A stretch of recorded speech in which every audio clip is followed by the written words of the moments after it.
Welcome to sociology classes. मैं हूं आपका दोस्त शिबू। आज हम डिस्कस करने वाले हैं processes of social change in India. हम जब इंडिया की बात करते हैं, इंडिया में बहुत सारे अलग अलग तरीके का चेंजेस हम सोसाइटी में देखते हैं। यहाँ पर बहुत सारे अलग अलग प्रोसेसेस है जिसके द्वारा सोसाइटी में सोशल चेंजेस आते हैं। हम यहाँ पर खासकर जो हिंदू कास्ट सिस्टम है, यहाँ पर हम बहुत सारे अलग अलग तरीके का बदलाव देखते हैं। हमारे जो पुरानी सोसाइटी है वहाँ पर एक तरीके का कास्ट सिस्टम फॉलो किया जाता था और आजकल के टाइम पीरियड पे अगर हम देखेंगे तो ये बहुत ज़्यादा बदल गया है। यहाँ पर बहुत सारे अलग अलग प्रोसेसेस है, फैक्टर्स है जिसके द्वारा हमारे समाज में ये सारे बदलाव आते हैं। यहाँ पर हम कास्ट सिस्टम में बदलाव देखते हैं, साथ ही साथ हम वेस्टर्न जो कल्चर है इसके द्वारा भी इन्फ्लुएंस्ड होते हैं। हमारी साइंटिफिक नॉलेज, रैशनैलिटी के द्वारा भी हम चीज़ों में बदलाव लाते हैं। साइंटिफिक नॉलेज के द्वारा आजकल चीज़ें बहुत ज़्यादा शेप्ड होती है। साथ ही साथ हमारे जो रिलीजियन का इम्पैक्ट है ये भी धीरे धीरे कम हो रहा है हमारी सोसाइटी में। हम जो हमारे लिए इम्पॉर्टेंट लोग हैं, जो हमारे सोसाइटी में बदलाव लाने की कोशिश करते हैं, उनके द्वारा भी हम बहुत ज़्यादा इन्फ्लुएंस्ड होते हैं। यानी कि हम अगर टोटली बात करें, हम बहुत सारे ऐसे अलग अलग प्रोसेसेस हैं जिसके द्वारा हमारे इंडिया में सोशल चेंज आता है। आज के इस क्लास में इसी प्रोसेसेस को हम डिस्कस करने वाले हैं। इस वजह से आज का क्लास आप लोगों के लिए बहुत ज़्यादा इम्पॉर्टेंट बनने वाली है। यहाँ पर आज हम डिस्कस करेंगे संस्कृताइजेशन का कॉन्सेप्ट, फिर dominant caste, westernisation, modernisation, secularisation, प्रोफेटाइजेशन और यूनिवर्सलाइजेशन का कॉन्सेप्ट। इसमें से जो Sanskritisation, dominant caste, westernisation, modernisation और सेकुलराइजेशन का कॉन्सेप्ट है, इसके बारे में डिस्कस किया था एम.एन. श्रीनिवास ने। एम.एन. श्रीनिवास ने इन प्रोसेसेस को बहुत ही बेहतर तरीके से उन्होंने इसके बारे में बात की थी, इन डिटेल इनके बारे में बात की थी। एम.एन. श्रीनिवास का एक क्लास मैंने पहले भी कराया है, वहाँ पर आप लोगों को डिटेल में चीज़ों को समझने को मिलेगा। इस वजह से मैं रिकमेंड करूँगा कि आप लोग एम.एन. श्रीनिवास का जो क्लास है वो ज़रूर देखिएगा। मैं डिस्क्रिप्शन बॉक्स पे इसका लिंक दे दूंगा। इसके अलावा भी हम प्रोफेटाइजेशन और यूनिवर्सलाइजेशन का जो प्रोसेस है इसके बारे में भी डिस्कस करने वाले हैं। तो अगर आप मेरे क्लासेस में नए हैं तो चैनल को ज़रूर सब्सक्राइब कर लीजिएगा, क्योंकि इस चैनल पे आपको बहुत सारे एजुकेशनल वीडियोस मिलेंगी। यहाँ पर बहुत सारे प्लेलिस्ट हैं जहाँ से आप लोग इजीली चीज़ें ढूंढ के स्टडी कर सकते हो। यहाँ पर NET, SLET, CUET, MA sociology, इन सारे चीज़ों के लिए आपको सेपरेट प्लेलिस्ट मिलेगा। आप लोग प्लेलिस्ट सेक्शन ज़रूर चेक करना। तो चलिए आज का ये जो क्लास है ये हम शुरू करते हैं। हम पहले डिस्कस करते हैं संस्कृताइजेशन का कॉन्सेप्ट। संस्कृताइजेशन जो टर्म है ये पहली बार कॉइन किया था, यानी कि इसको इंट्रोड्यूस किया था सोशियोलॉजी में एम.एन. श्रीनिवास ने। उन्होंने पहली बार संस्कृताइजेशन की बात की थी। उन्होंने अपनी book religion and society among the Coorgs of South India, इस बुक में संस्कृताइजेशन का कॉन्सेप्ट दिया था। अब संस्कृताइजेशन बेसिकली होता क्या है? संस्कृताइजेशन एक ऐसा प्रोसेस है जहाँ पर जो लोअर कास्ट के लोग हैं या फिर जो भी ट्राइब्स है वो लोग अपना जो custom, ritual, ideology, way of life, ये सारे चीज़ें चेंज कर लेते हैं। वो भी ट्वाइस बॉर्न कास्ट, यानी कि जो भी हायर कास्ट के लोग हैं उनके अकॉर्डिंग वो लोग चेंज कर लेते हैं। ये जो प्रोसेस है, ये जो अपर कास्ट को इमिटेट करना या फिर हायर कास्ट के जो लोग हैं उनके चीज़ों को फॉलो करना, इसी प्रोसेस को कहा जाता है संस्कृताइजेशन। यानी कि अपना जो संस्कृति है इसको बदल के जो हायर कास्ट के जो संस्कृति है उसको एडॉप्ट करना। अब यहाँ पर हम जब कास्ट सिस्टम की बात करते हैं तो कास्ट हायरार्की होता है हिंदू कास्ट सिस्टम में। यहाँ पर हम ब्राह्मण, क्षत्रिय, वैश्य, शूद्र और दलित, इस तरीके का हायरार्की देखते हैं, जहाँ पर जो सबसे नीचे है वो होता है दलित और जो ऊपर है वो है ब्राह्मण। अब यहाँ पर आप लोगों को एक वर्ड दिखेगा जो है ट्वाइस बॉर्न कास्ट, जिसको हम दीजर कास्ट भी कहते हैं। यानी कि ये जो ऊपर के 3 कास्ट है इसको कहा जाता है ट्वाइस बॉर्न कास्ट या फिर दीजर कास्ट। इनमें ये तीन कास्ट है, ब्राह्मण, क्षत्रिय और वैश्य। याद रखना संस्कृताइजेशन प्रोसेस में यही 3 हायर कास्ट यानी कि जो ट्वाइस बॉन्ड कास्ट है इनको ही फॉलो करते हैं। जो लोअर कास्ट के लोग हैं वो लोग, या फिर जो भी ट्राइब्स है, ट्राइब्स यानी कि जो लोग किसी भी कास्ट सिस्टम से बिलोंग नहीं करते हैं, वो लोग भी अपनी सोसाइटी में एक बेहतर पोजीशन के लिए, सोसाइटी में अपना एक स्थान पाने के लिए वो लोग इस तरीके का चीज़ें करते हैं। यानी कि जो भी हायर कास्ट के ग्रुप्स है इनको फॉलो करते हैं, इनको इमिटेट करने की कोशिश करते हैं। ये जो प्रोसेस है, इसी प्रोसेस को बेसिकली संस्कृताइजेशन कहा जाता है।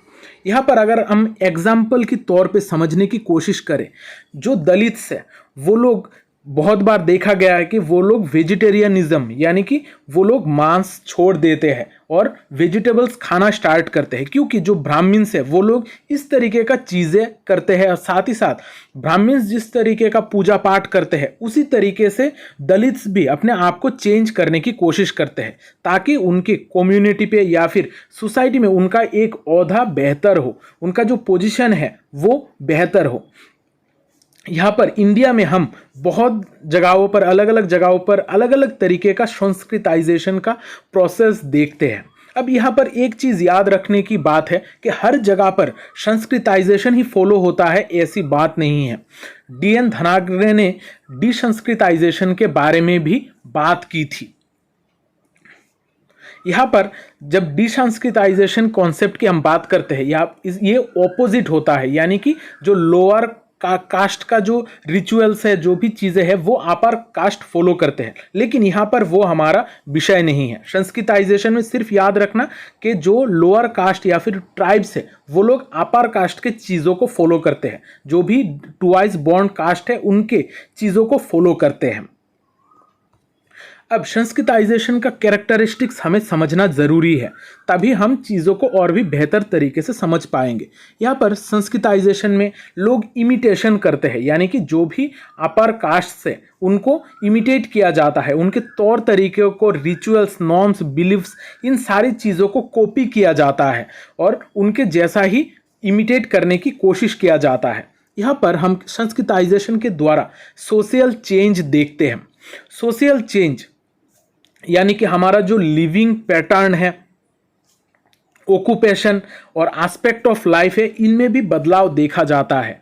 जो भी निचले वर्ग के या फिर जो भी लो कास्ट या फिर ट्राइब्स है वो लोग अपने सोशल लाइफ में बदलाव लाते हैं इस संस्कृताइजेशन प्रोसेस के द्वारा।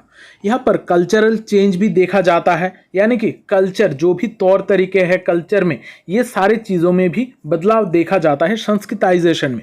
और ये जो संस्कृताइजेशन प्रोसेस है ये ग्रेजुअल प्रोसेस है, यानी कि ये धीरे धीरे लॉन्ग पीरियड ऑफ टाइम तक चलता रहता है। ऐसा नहीं है कि कोई एक ग्रुप एक दिन में ही संस्कृताइजेशन कर ले और जो अपर क्लास है, कास्ट है, उसको फॉलो कर ले, ऐसा नहीं होता है। ये एक ग्रेजुअल प्रोसेस है जो धीरे धीरे लॉन्ग पीरियड ऑफ टाइम तक चलता रहता है। अब इसी संस्कृताइजेशन के साथ जुड़ा हुआ और एक टॉपिक है, वो है डोमिनेंट कास्ट।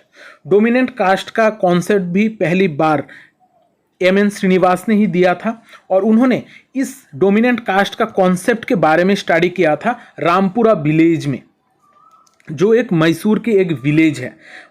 उन्होंने अपने book the remembered village book में इस डोमिनेंट कास्ट के कॉन्सेप्ट के बारे में बात की थी। अब डोमिनेंट कास्ट बेसिकली क्या है?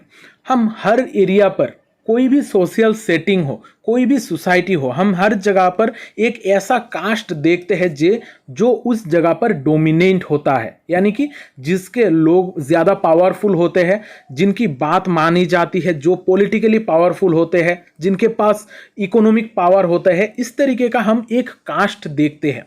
इसी कास्ट को कहा जाता है डोमिनेंट कास्ट। MN श्रीनिवास ने कहा था कि हमारी सोसाइटी में हर जगह पर, जो हिंदू सोसाइटी है वहाँ पर हम इस तरीके का डोमिनेंट कास्ट देखते हैं। अब ये जो डोमिनेंट कास्ट के लोग हैं वो बेसिकली न्यूमेरिकली हाई होते हैं, यानी कि वो लोग संख्या में ज़्यादा होते हैं, उनके पास इकोनॉमिक और पॉलिटिकल पावर होते हैं, और साथ ही साथ कास्ट हायरार्की जो होता है उसमें उनका एक बेहतर पोजीशन होता है। एम.एन. श्रीनिवास ने एक और बात कही थी कि हर कोई कास्ट डोमिनेंट कास्ट नहीं बन सकता है। सिर्फ जो दीजर कास्ट यानी कि जो ट्वाइस बॉर्न कास्ट है, यानी कि ऊपर के 3 कास्ट है, वो ही सिर्फ डोमिनेंट कास्ट बन सकते हैं। बाकी जो नीचे के जो कास्ट है, खासकर जो शूद्र और दलित है, वो लोग कभी भी डोमिनेंट कास्ट नहीं बन सकते हैं। डोमिनेंट कास्ट बनने के लिए वो दीजर कास्ट होना बहुत ज़्यादा ज़रूरी है। अब एम.एन. श्रीनिवास ने डोमिनेंट कास्ट का कुछ फीचर्स के बारे में बात की थी। अगर ये सारे फीचर्स हो, ये 6 फीचर्स अगर किसी एक कास्ट में हो, तब हम उसको डोमिनेंट कास्ट कह सकते हैं। डोमिनेंट कास्ट अगर होना है तो वो न्यूमेरिकली हाई होना चाहिए, यानी कि साइज में जो संख्या है वो ज़्यादा होनी चाहिए। साथ ही साथ उनके पास लैंड ओनरशिप यानी कि जो भी जमी है, जमी का ज़्यादा हिस्सा उनके पास होना चाहिए। वो लोग पॉलिटिकली पावरफुल होने चाहिए। साथ ही साथ उनके पास वेस्टर्न एजुकेशन का एक्सेस होना चाहिए, क्योंकि एजुकेशन के द्वारा ही लोग और विकसित होते हैं, उनके पास नॉलेज आता है। इस वजह से उनके पास वेस्टर्न एजुकेशन का एक्सेस होना ज़रूरी है डोमिनेंट कास्ट बनने के लिए। यहाँ पर जो भी एडमिनिस्ट्रेशंस होंगी वहाँ पर वो लोग जॉब्स कर रहे होंगे, और साथ ही साथ जो लोकल कास्ट हायरकी है या फिर रिचुअल हायरकी है, उसमें उनका एक बेहतर पोजीशन होना ज़रूरी है। यानी कि वो लोग दीजर कास्ट या फिर ट्वाइस बॉर्न कास्ट से बिलोंग करने चाहिए, तभी वो कास्ट डोमिनेंट कास्ट कहलाएगा। या फिर डोमिनेंट कास्ट बनने के लिए ये सारे फीचर्स फुलफिल करना ज़रूरी है। अब देखते हैं वेस्टर्नाइजेशन का कॉन्सेप्ट। वेस्टर्नाइजेशन, इस टर्म से ही आप लोगों को पता चल रहा होगा कि ये किस तरीके का प्रोसेस है। वेस्टर्नाइजेशन यानी कि जब हम वेस्ट के चीज़ों को, वेस्टर्न सोसाइटी को जब हम फॉलो करते हैं, उनके तौर तरीके को जब हम अपनाते हैं, तब इसको कहा जाता है वेस्टर्नाइजेशन। जब कोई सोसाइटी वेस्ट के चीज़ों को एडॉप्ट करती है, उनके तौर तरीके को एडॉप्ट करती है, तब इसको वेस्टर्नाइजेशन कहा जाता है। लेकिन जब हम इंडिया की बात करते हैं, एम.एन. श्रीनिवास ने कहा था कि वेस्टर्नाइजेशन जो है वो इंडियन सोसाइटी में धीरे धीरे ग्रेजुअल प्रोसेस के द्वारा होता गया है। ब्रिटिशर्स हमारे इंडिया में 150 साल तक जब रूल करते रहे, वहाँ पर बहुत सारे चीज़ें बदलती गई। हम ब्रिटिशर्स के द्वारा इन्फ्लुएंस्ड होते गए, उनके जो तौर तरीके हैं वो भी हम एडॉप्ट करने लगे। वहाँ पर उनके टेक्नोलॉजी, इंस्टीट्यूशन, आइडियोलॉजी और वैल्यूज़ को हम एडॉप्ट कर रहे थे। जब हम ये वेस्ट के कॉन्सेप्ट को एडॉप्ट कर रहे थे, तब इसको कहा जाता है वेस्टर्नाइजेशन। यानी कि वेस्ट के चीज़ों को इमिटेट करने को ही वेस्टर्नाइजेशन कहा जाता है। अब थोड़ी देर पहले ही हमने संस्कृताइजेशन का कॉन्सेप्ट पढ़ा था। वेस्टर्नाइजेशन और संस्कृताइजेशन का जो कॉन्सेप्ट है, ये दोनों अलग कॉन्सेप्ट है। संस्कृताइजेशन में कास्ट, जो हायर कास्ट है, इसको इमिटेट किया जाता है, इसको फॉलो किया जाता है, उनके तौर तरीके को अपनाया जाता है। लेकिन जब वेस्टर्नाइजेशन की बात होती है तो ये वेस्ट के जो लोग हैं, यानी खासकर जो ब्रिटिशर्स हैं, उनके तौर तरीके को इंडिया में फॉलो किया जाता है। वो लोग जिस तरीके से रहते हैं उसको फॉलो किया जाता है। इसको कहा जाता है वेस्टर्नाइजेशन। अब हमारी इंडियन सोसाइटी में वेस्टर्नाइजेशन और संस्कृताइजेशन, ये दोनों एक ही साथ साइमल्टेनियसली चलते रहे हैं। यहाँ पर हम पहले भी देखे हैं कि इंडिया में वेस्टर्नाइजेशन एक साइड में चलता रहा है और साथ ही साथ संस्कृताइजेशन भी उसी तरीके से चलता जा रहा है। ऐसा भी देखा गया है कि जो वेस्टर्नाइजेशन का प्रोसेस है वो संस्कृताइजेशन का जो प्रोसेस है उसको और भी ज़्यादा एक्सीलरेट करता है। हम एग्जाम्पल के तौर पे बोल सकते हैं कि जो हम वेस्टर्न क्लॉथ्स पहनते हैं आजकल के टाइम पे, हम जो जीन्स, टी शर्ट, ये सारे चीज़ें पहनते हैं, ये बेसिकली वेस्टर्न स्टाइल है, ये वेस्टर्न क्लॉथिंग्स है। यानी कि हम वेस्ट के जो कॉन्सेप्ट है इसको फॉलो कर रहे हैं और हमारा जो प्रोसेस चल रहा है ये प्रोसेस है बेसिकली वेस्टर्नाइजेशन। यहाँ पर हम इंग्लिश लैंग्वेज को ही ज़्यादा इम्पोर्टेंस देते हैं, साथ ही साथ उनके बहुत सारे कॉन्सेप्ट को भी इम्पोर्टेंस देते हैं। अब इसी वेस्टर्नाइजेशन वर्ड के साथ जुड़ा हुआ और एक कॉन्सेप्ट है और वो कॉन्सेप्ट है मॉडर्नाइजेशन।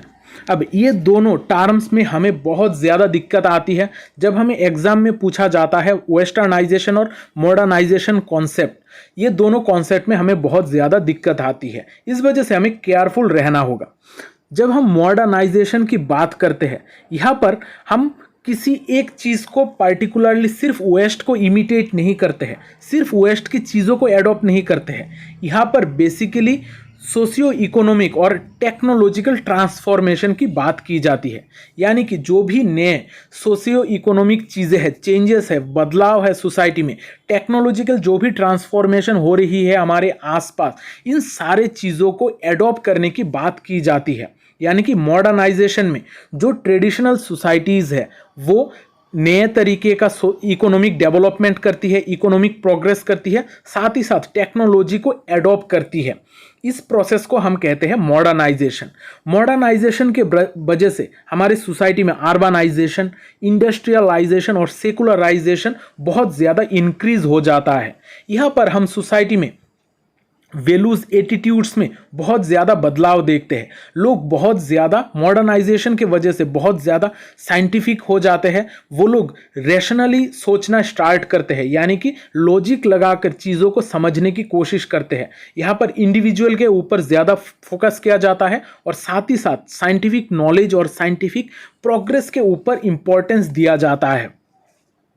अगर हम एग्जाम्पल के तौर पर ले, जो हमारा इंडिया में ग्रीन रिवॉल्यूशन हुआ था 1960 से लेकर 1970s तक, इसको हम एक मॉडर्नाइजेशन की प्रोसेस की तरह देख सकते हैं। यहाँ पर जो क्रॉप्स की वैरायटी है, एग्रीकल्चरल टेक्निक्स है, इसको इम्प्लीमेंट किया गया था। जो बाहर की कंट्रीज़ है जो ये सारे टेक्निक्स को यूज़ करती थी, वो इंडिया में इम्प्लीमेंट करने लगे। यहाँ पर इसके वजह से इंडियन जो रूरल डेवलपमेंट है वो बहुत ज़्यादा होने लगा, एग्रीकल्चर में प्रोडक्टिविटी, साथ ही साथ इकोनॉमिक ग्रोथ भी होने लगा।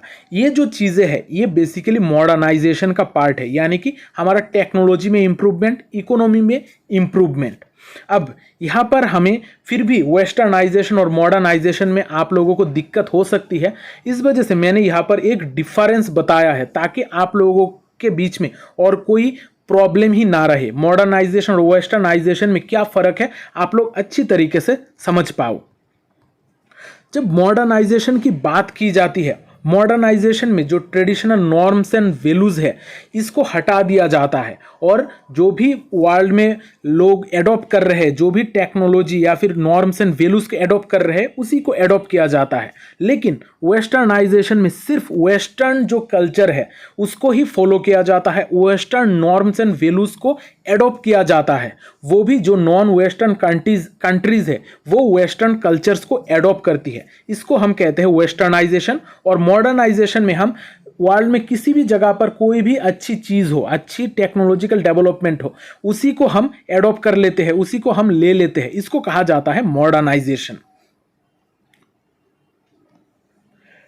मॉडर्नाइजेशन के वजह से हमारा जो कल्चरल हेरिटेज है वो भी रहता है और साथ ही साथ हम टेक्नोलॉजी को डेवलप करके नए तरीके का चीज़ों को सीखते हैं, यानी कि यहाँ पर हमारा कल्चरल हेरिटेज बजाय रहती है। यहाँ पर हमारा जो कल्चर है, ओरिजिनल कल्चर है वो रहता है। लेकिन वेस्टर्नाइजेशन में हम दूसरे कल्चर को फॉलो करते हैं। इस वजह से हमारा जो इंडिजिनस कल्चर या फिर जो हमारा पुराना कल्चरल हेरिटेज है ये धीरे धीरे कम होने लगता है, इसका इम्पोर्टेंस कम होने लगता है।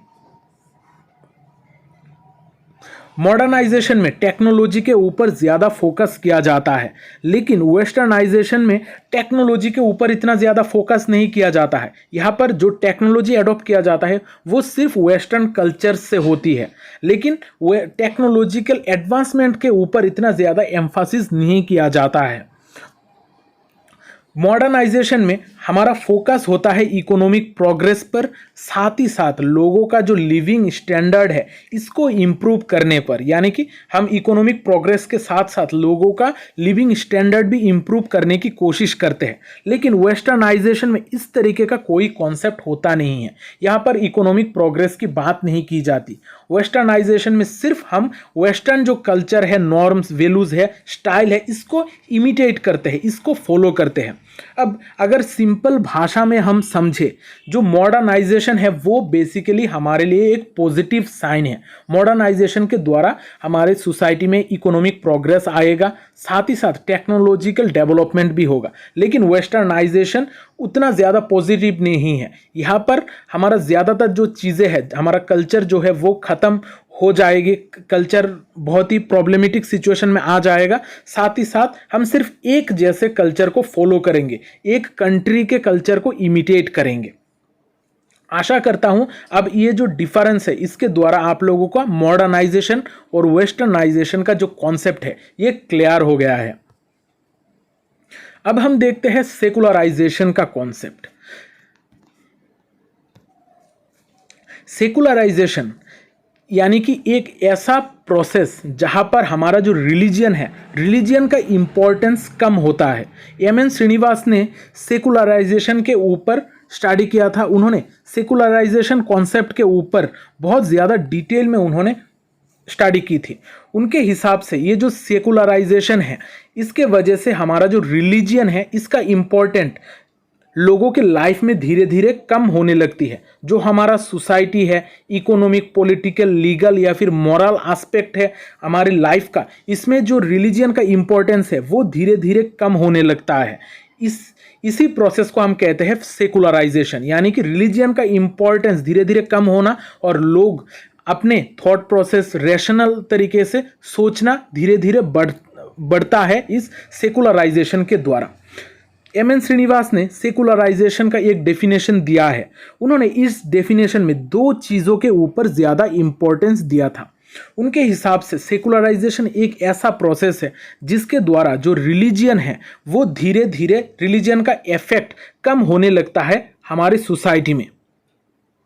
हमारे रिलीजियन को इतना ज़्यादा और इम्पोर्टेंस नहीं दिया जाता है, कंसीडर नहीं किया जाता है। यहाँ पर ज़्यादातर साइंटिफिक नॉलेज को ही इम्पोर्टेंस दिया जाता है। साथ ही साथ हमारे सोसाइटी में जो अलग अलग तरीके का प्रोसेस है जहाँ पर पहले रिलीजियन इम्पोर्टेंट रोल प्ले करता था, इन सारे जगहों से रिलीजियन को हटाकर लॉजिकल थिंकिंग और रैशनल थिंकिंग को जगह दी जाती है। जैसे हम पहले पॉलिटिक्स में रिलीजियन का इम्पोर्टेंस ज़्यादा देते थे, रिलीजियन को ज़्यादा फोकस देते थे, लेकिन आजकल हम लॉजिकल थिंकिंग, रैशनल थिंकिंग को ज़्यादा इम्पोर्टेंस देते हैं। साथ ही साथ इकोनॉमी, लीगल एस्पेक्ट, इन सारे जगहों से आजकल हम रिलीजियन का इन्फ्लुएंस कम देखते हैं। यानी कि सेकुलराइजेशन एक ऐसा प्रोसेस है जिसके द्वारा हमारा रिलीजियन का इम्पोर्टेंस धीरे धीरे सोसाइटी से कम हो जाता है। अब देखते हैं प्रोफेटाइजेशन का कॉन्सेप्ट। अब ये प्रोफेटाइजेशन का जो कॉन्सेप्ट है इसमें बहुत सारे लोगों को दिक्कत होती है। बहुत सारे लोग ये समझते हैं प्रोफेटाइजेशन यानी कि एक ऐसा कॉन्सेप्ट जहाँ पर हम क्रिश्चियनिटी की बात करते हैं, लेकिन ऐसा नहीं है। क्रिश्चियनाइजेशन अलग कॉन्सेप्ट है, इस्लामाइजेशन अलग कॉन्सेप्ट है और प्रोफेटाइजेशन थोड़ा अलग तरीके का कॉन्सेप्ट है। पहले हमें समझना होगा कि प्रोफेट कौन है। प्रोफेट एक ऐसा इंसान या फिर एक ऐसा ग्रुप के लोग हैं जो हमारे सोसाइटी के लिए बेहतरी का काम करते हैं, यानी कि सोसाइटी में इक्वलिटी के लिए काम करते हैं, सोसाइटी में जो भी भेदभाव है उसको ख़त्म करने के लिए काम करते हैं, उनको हम बेसिकली प्रोफेट कहते हैं। प्रोफेटाइजेशन एक ऐसा एक्ट या फिर एक ऐसा प्रोसेस है जहाँ पर जो लोग हैं, जो भी लोग हैं वो सोसाइटी की नॉर्मल जो तौर तरीके हैं, जो भी हायरार्किकल स्ट्रक्चर है, पावर स्ट्रक्चर है, इसको चैलेंज करते हैं। और यहाँ पर बेसिकली एक कोरिज्मेटिक लीडर होता है, यानी कि एक ऐसा लीडर जो इन सारे समाज के जो नॉर्मल तौर तरीके हैं इनको चैलेंज करेगा और सोसाइटी में सोशल जस्टिस, इक्वलिटी और स्पिरिचुअल रिन्यूअल करेगा, यानी कि लोगों के बीच में भेदभाव को ख़त्म करेगा। इस प्रोसेस को कहा जाता है प्रोफेटाइजेशन। इंडिया में हमने बहुत बार प्रोफेटाइजेशन का कॉन्सेप्ट देखा है, साथ ही साथ बहुत बार हमने प्रोफेटाइजेशन इंडिया में देखा है। अब आप लोगों को लग रहा होगा कि हम कब प्रोफेटाइजेशन देखे हैं। जब हम महात्मा गांधी की बात करते हैं, उन्होंने हमारे इंडिया में नॉन वायलेंट मूवमेंट के द्वारा लोगों को इकट्ठा किया था, लोगों के हक के लिए, हर लोग समान है, हर किसी को अधिकार मिलना चाहिए, इस तरीके का बातें बताई थी और लोगों को एक साथ एकजुट लेके उन्होंने मूवमेंट किया था। यहाँ पर जो महात्मा गांधी है वो एक प्रॉफिट की तरह काम कर रहे थे, यानी कि लोगों के भलाई के लिए, समाज के भलाई के लिए काम कर रहे थे। यहाँ पर हम डॉक्टर बी.आर. अम्बेडकर का भी नाम ले सकते हैं। उन्होंने भी हमारी सोसाइटी के जो दलित है उनकी बेहतरी के लिए, उनकी इम्प्रूवमेंट के लिए, सोसाइटी में हर किसी को जस्टिस मिले, हर किसी को इक्वल हक मिले, इस के लिए काम किया था। यानी कि उन्होंने सोशल जस्टिस और इक्वालिटी के लिए काम किया था। यहाँ पर महात्मा गांधी और बी.आर. अम्बेडकर दोनों का जो प्रोसेस था, जो हमारे सोसाइटी में बदलाव लाने का प्रोसेस था, इस प्रोसेस को हम कहते हैं प्रोफेटाइजेशन। यानी कि एक कोरिज्मेटिक लीडर होगा जो हमारी सोसाइटी में बदलाव लाएगा। यहाँ पर जो लीडर होगा वो रिलीजियस फिगर भी हो सकता है या फिर कोई करिज्मेटिक लीडर भी हो सकता है, जो हमारे सोसाइटी में एग्जिस्टिंग फॉर्म्स को चैलेंज करेगा और सोसाइटी में लोगों की भलाई के लिए बदलाव लाएगा। अब देखते हैं यूनिवर्सलाइजेशन का कॉन्सेप्ट। अब हमने प्रोफेटाइजेशन का कॉन्सेप्ट देखा है। प्रोफेटाइजेशन और यूनिवर्सलाइजेशन ये दोनों कॉन्सेप्ट थोड़ा अलग है, इसको भी हमें थोड़ा केयरफुली समझना होगा। जब हमने प्रोफेटाइजेशन की बात की थी, वहाँ पर एक करिज्मेटिक लीडर होता है जो सोसाइटी के जस्टिस के लिए, लोगों के इक्वालिटी के लिए काम करता है। लेकिन यूनिवर्सलाइजेशन में इससे थोड़ा डिफरेंट है।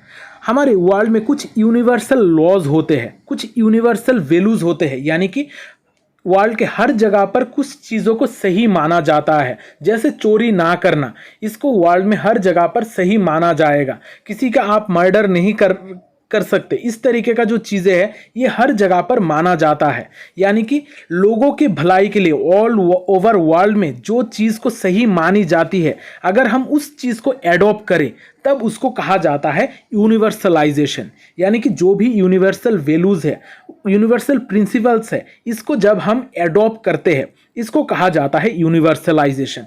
इंडिया में भी हमने यूनिवर्सलाइजेशन का प्रोसेस देखा है।